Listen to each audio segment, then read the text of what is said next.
Today we're going to be talking about the capacitors, and that's our last kind of holdover from the electrostatics, but it also connects to the current unit, which is what we're going to be talking about next. So if you haven't already watched the video for the capacitors, you may want to do so now. It's a fantastic way to understand why we care about capacitors and what they actually do. Now, when we're talking about parallel plates, we need to do a quick review. Remember, charges build up on both sides of the plates. There's a large consistent electric force between the two plates, and electric fields store energy. And we remember that basic equation that the voltage across the plates is equal to the electric field between them multiplied by the distance separating the plates. Now, with parallel plate capacitors, we have a system in which we have two plates of opposite charges that are separated by some kind of insulating material. For our purposes, it's going to normally be air. Okay. And when we do that, we build up the charge on both sides. And if we're looking at it from a side view, you can see that we have our displacement here, the distance separating them, and that there's this huge electric field in the middle.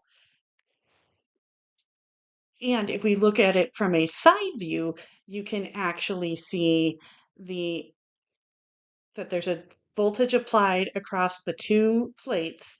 There's a distance separating them, and each plate has the same area.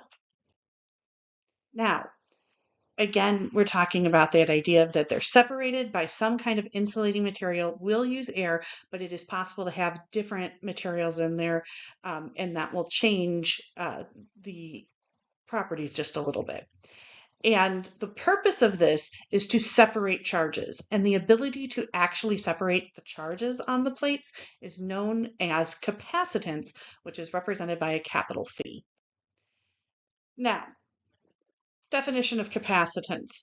The capacitance is the ratio of the charge on the positive plate to the voltage across the plate, which sounds a lot like an equation, which it totally is. This is for all capacitors. It's equal to Q over delta V. Now, in this situation, we're going to say C is the capacitance, or the ability to separate the charge. It has units of coulombs per volts, which is what we know as a farad, or a capital F. Q will be the charge of the positive plate, typically is where we think about this, and it has units of coulombs, while delta V is the voltage across the two plates in units of volts. So the actual ability to separate the charge, the capacitance, is actually created by and determined by the physical makeup, the physical construction of the material itself. So for parallel plate capacitors, the separation of charge, or capacitance, is based on the dimensions or makeup of the capacitor. And that means that for a simple parallel plate capacitor where they are being insulated by air, the capacitance is equal to the area of one plate divided by the quantity of 4 pi k times the distance separating the plates. Another way to write this is epsilon sub 0 A over D. Okay. Now,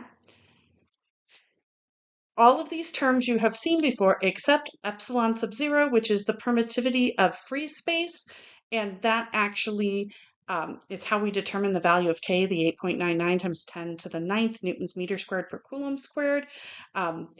It's related to epsilon sub 0, and K is actually defined as 1 over 4 pi times the permittivity of free space. And you can see the actual value right here. So when we're storing energy in the field of a capacitor, we want to think about the U, the potential energy that the capacitor stores. So U for two parallel plates is 1/2 the capacitance, the ability to separate charge, multiplied by the voltage across them squared. And energy, as always, is in joules, capacitance is in farads, and the voltage across the plates would be in volts. Now, couple of examples. So we're going to start with an example where we have Parallel plate capacitor, we're given the separation of 110 micrometers or micrometers, and each plate has the same area of 0.075 meters squared. Remember, you want to make sure that area is in meters squared, and if you're having trouble, this would be an area to make sure that your area is in meters squared and not simply in centimeters squared or something that pay attention to your metric conversions. And we're applying a 12-volt difference to the plates of the capacitor. So first question you have is determine the capacitance of this capacitor. Well, the capacitance, I'm going to choose to use epsilon 0A over D, and you totally could also do this as A over 4 pi K times D. I'm just being lazy. So since epsilon sub 0 is one thing to enter instead of having to do 4 pi K. So C would be 8.85 times 10 to the negative 12th, or the permittivity of free space, times the area, 0.075, divided by 110 times 10 to the negative 6th meters. When we look at that, we're going to get 6.0340909 on and on and on times 10 to the negative 9th, or 6.03 times 10 to the negative 9th farads. Again, this is one of those times a capacitor of one full farad is a huge capacitor. That would be a huge amount of capacitance and would be very shocking if you were to have it discharge onto you.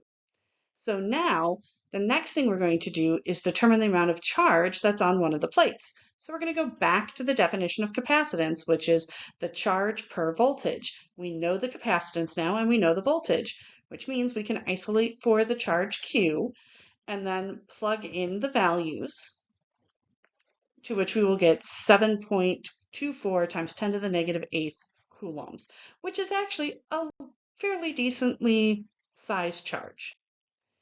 And our last step will be to determine the energy stored in the parallel plate capacitor. So we're going to use our energy equation. Super straightforward, and it has to be for parallel plates.